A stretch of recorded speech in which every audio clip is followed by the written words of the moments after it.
dói. Dói tanto. Minha cabeça dói demais.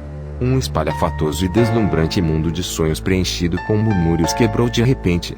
O adormecido Zoumingru sentiu uma dor latejante e anormal em sua cabeça, como se alguém o tivesse atacado com uma vara várias vezes.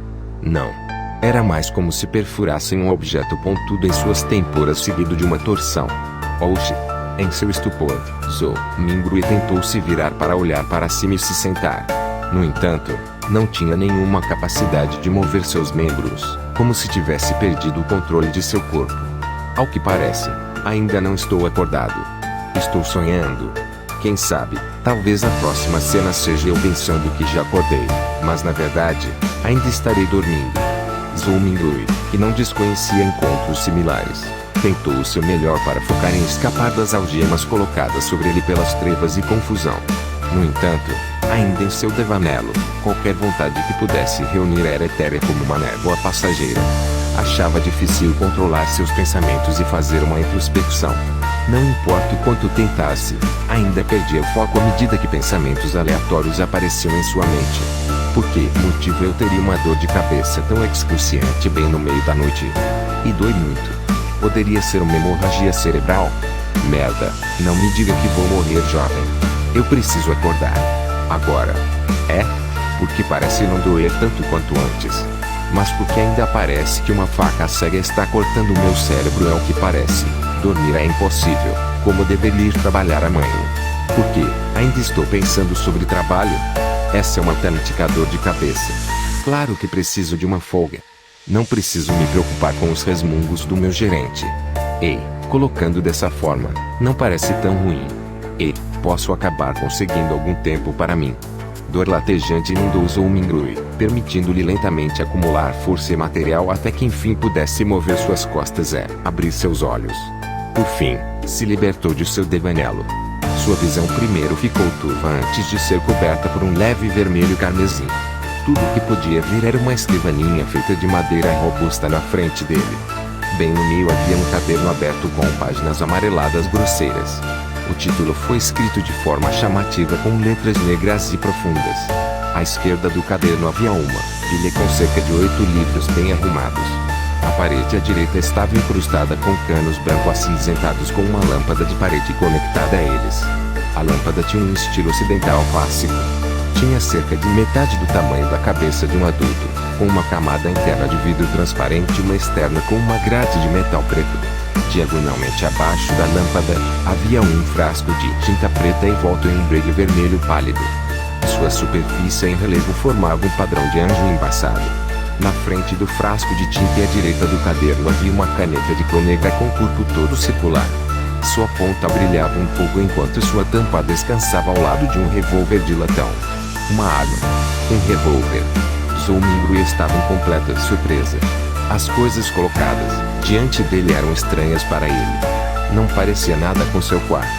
Enquanto se sentia chocado e confuso, descobriu que a escrivaninha, caderno, frasco de tinta e revólver estavam cobertos por uma camada de véu carmesim, devido à luz brilhante da janela. De forma subconsciente, olhou para cima e ajustou seu olhar de pouco a pouco. No meio do ar, uma lua carmesim pairava bem acima de uma cortina, de veludo preto, brilhando em silêncio. Isso. Zoumingru sentiu um horror inexplicável quando se levantou de repente. No entanto, antes que seus pés terminassem de se endireitar, seu cérebro protestou com uma dor latejante. Ela o fez perder a força por um momento, o que o levou a cair sem controle nenhum. Suas nádegas bateram forte na cadeira de madeira robusta. Amigo, a dor em que o estava, pouco serviu.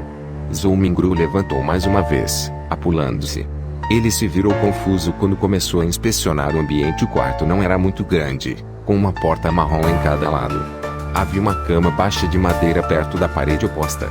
Ao lado do armário havia o mesmo cano branco acinzentado na parede na altura de uma pessoa. No entanto, estava conectado a um aparato mecânico estranho, com engrenagens e rolamentos expostos em vários lugares. Itens semelhantes a fogões a carvão estavam no canto direito da sala, perto da mesa, junto com paneiras de sopa e outros utensílios de cozinha. Com uma varredura de seu olhar, Zoumingru notou a si mesmo no espelho atual ele. Cabelos pretos, pupilas marrons, camisa de linho, constituição esquia, feições medianas e contornos bem profundos. Isso. Zhou Mingru, e no mesmo momento soltou um suspiro quando muitos palpites involuntários e confusos surgiram em sua mente. O revólver do estilo europeu antigo e a lua carmesim, que era diferente da lua da Terra, só poderiam significar uma coisa. Eu poderia ter transmigrado. Zhou Mingru alargou um pouco a boca. Ele tinha crescido lendo webnovels e sempre fantasiou sobre cenas como essa. No entanto, por um momento achou difícil aceitar a situação em que se encontrava. Um jeito de tirar o melhor proveito de sua situação adversa. Provavelmente era isso que significava amar fantasia. Em um minuto, Zhou Mingru já tinha se xingado enquanto tentava descobrir se não fosse por sua cabeça ainda latejante que tornava seus pensamentos tensos, mas claros. Com certeza pensaria, estava sonhando. Acalme-se, acalme-se, acalme-se. Depois de algumas respirações profundas, Zhou Mingru se esforçou para controlar seu pânico. Nesse momento, seu corpo e mente se acalmaram, e memórias começaram a inundá-lo enquanto apareciam lentamente em sua mente. Clay Moretti, cidadão do Reino Loen do continente norte, condado de Awa, cidade Tingen. Há pouco tempo atrás também tinha se formado no departamento de História da Universidade Koei. Seu pai era um sargento do Exército Real que se sacrificou durante um conflito colonial com o continente sul. O subsídio de luto deu a Clay a oportunidade de estudar em uma escola particular de idiomas e lançou as bases para sua admissão na universidade. Sua mãe era uma devota da deusa da noite eterna.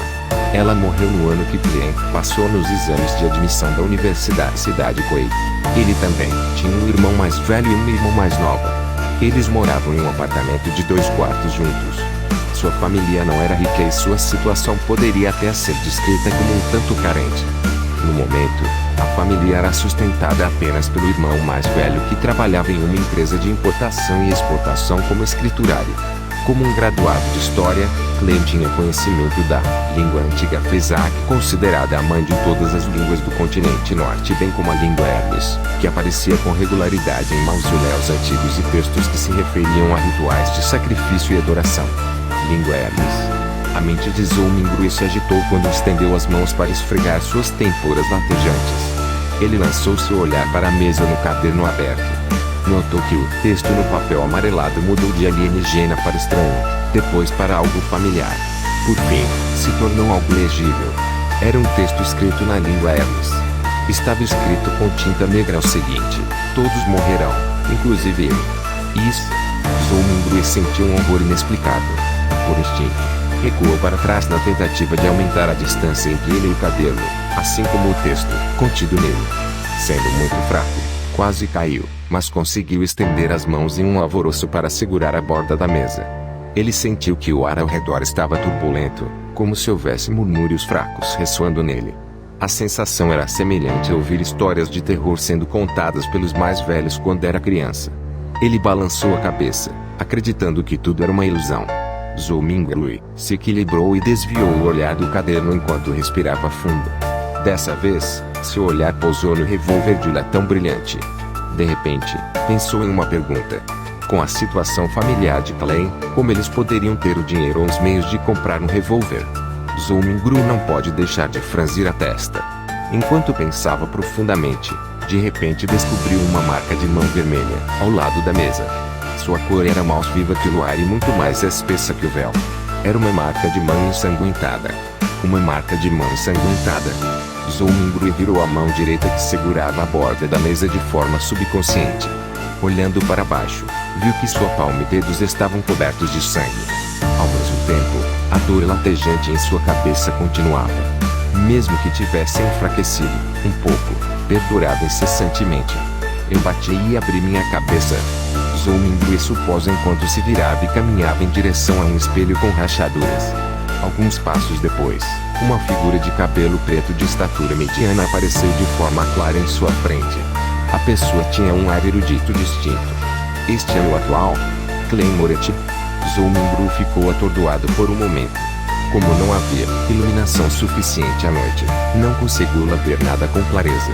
Ele continuou em frente até estar apenas um passo de colidir com o espelho. Usando o luar carmesim semelhante a um véu como iluminação, ele virou a cabeça e examinou o canto da testa. Um reflexo claro apareceu no espelho. Sua têmpora tinha um ferimento grotesco com marcas de queimadura na periferia. O sangue manchava os arredores da ferida e sucos cerebrais branco-acinzentados se contorciam lentamente.